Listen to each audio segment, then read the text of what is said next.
Shalom, salam sejahtera di dalam kasih Tuhan kita Yesus Kristus. Bapak Ibu jemaat yang diberkati Tuhan, kita berada di bulan Natal, bulan yang penuh damai, yang penuh sukacita dalam kehidupan kita.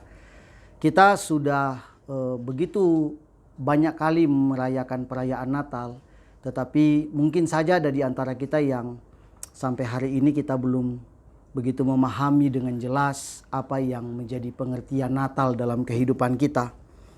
Natal dalam sebuah kata-kata yang indah dicatat, kau taburkan kasih di dalam hidupku ketika aku mengalami keterpurukan.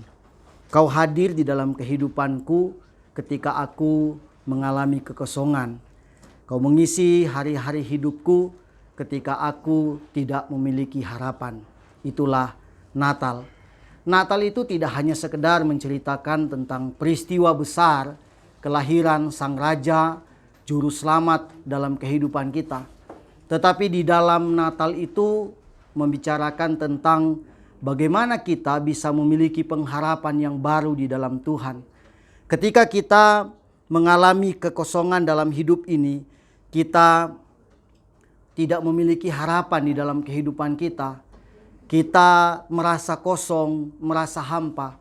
Dengan kehadiran Yesus Kristus sebagai Sang Juru Selamat dalam momen Natal, maka semua keadaan itu berubah 180 derajat. Berubah. Kita yang tadinya tidak punya tujuan yang pasti dalam hidup ini, tetapi dengan peristiwa Natal kita mengalami harapan yang luar biasa. Apa yang dicatat di dalam Alkitab tentang kelahiran Yesus atau tentang peristiwa kelahiran Yesus? Dalam Yohanes 3 ayat 16 dikatakan, karena begitu besar kasih Allah akan dunia ini, sehingga ia telah mengaruniakan anaknya yang tunggal, supaya setiap orang yang percaya kepadanya tidak binasa, melainkan beroleh hidup yang kekal.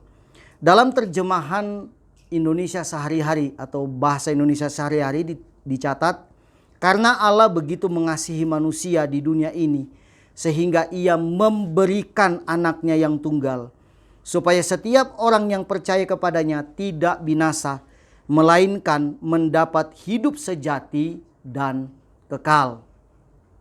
Pemberian Allah ini begitu luar biasa dalam kehidupan kita.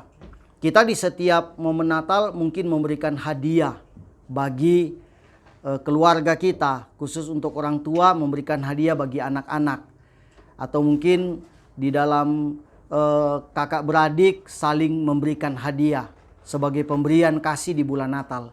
Tetapi hadiah yang paling terbesar dalam kehidupan kita adalah ketika Allah memberikan anaknya buat kita. Dan anak itu yang membawa harapan baru dalam kehidupan kita. Dan saya mengajak kita semua sebagai jemaat di Gereja Keluarga Tabernakel untuk menjadikan Natal ini sebagai landasan atau fondasi yang kuat di dalam kita membangun kehidupan ini.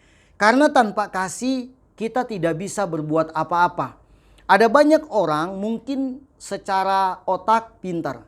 Dia punya kemampuan berpikir yang luar biasa. Tetapi karena tidak berlandaskan kasih, maka semua menjadi sia-sia di dalam kehidupannya. Karena kasih itu menjadi landasan yang sangat penting untuk kita melangkah.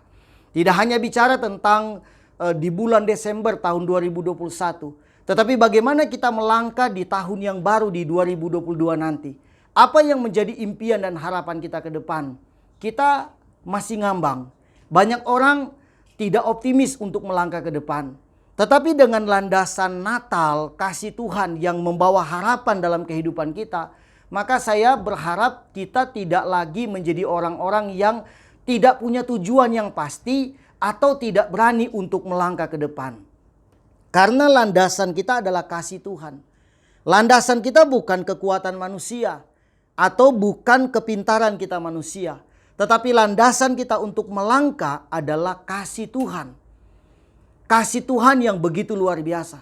Kita ingat salah satu tokoh yang diberitahukan malaikat ketika Yesus lahir itu adalah para gembala-gembala.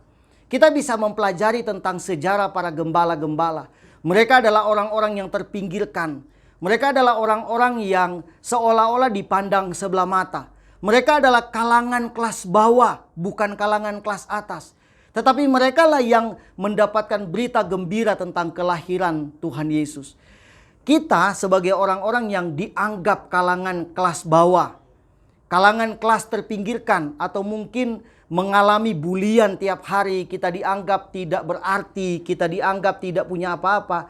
Tetapi dengan peristiwa Natal ini membawa satu harapan baru dalam kehidupan kita. Orang boleh mencap kita sebagai kalangan kelas bawah, tetapi percayalah, Yesus hadir dalam kehidupan kita untuk mengangkat derajat hidup kita, untuk mengangkat setiap masa depan kehidupan kita yang dianggap sebelah mata oleh orang lain, tetapi oleh Yesus Kristus yang sudah lahir dengan begitu tulus dia datang dan menjumpai kehidupan kita. Dia membuat kita menjadi berarti. Tidak hanya di hadapan manusia, tetapi di hadapan Tuhan kita adalah orang-orang yang berarti. Oleh sebab itu melalui pesan Natal pada bulan ini mungkin menjadi pesan Natal terakhir buat kita di dalam program pesan singkat. Saya berharap kita tetap optimis di dalam menghadapi kehidupan ini.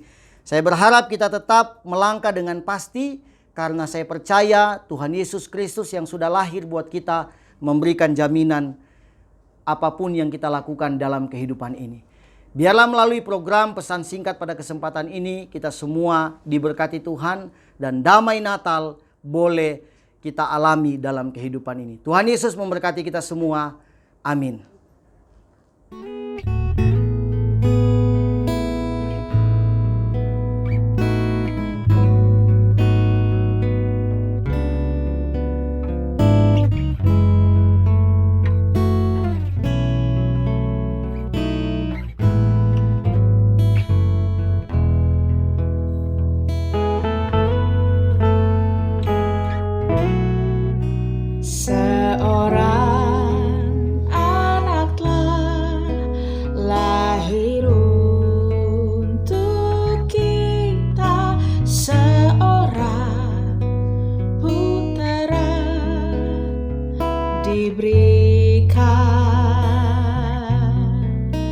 Lambang pemerintahan di atas bahunya dan namanya pun disebut orang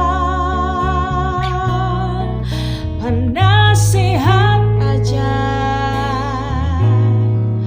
Allah yang perkasa, Bapa yang kekal, Raja damai, sambutlah Dia, Yesus Tuhan, Juru Selamat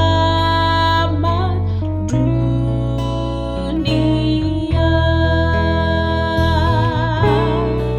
Penasehat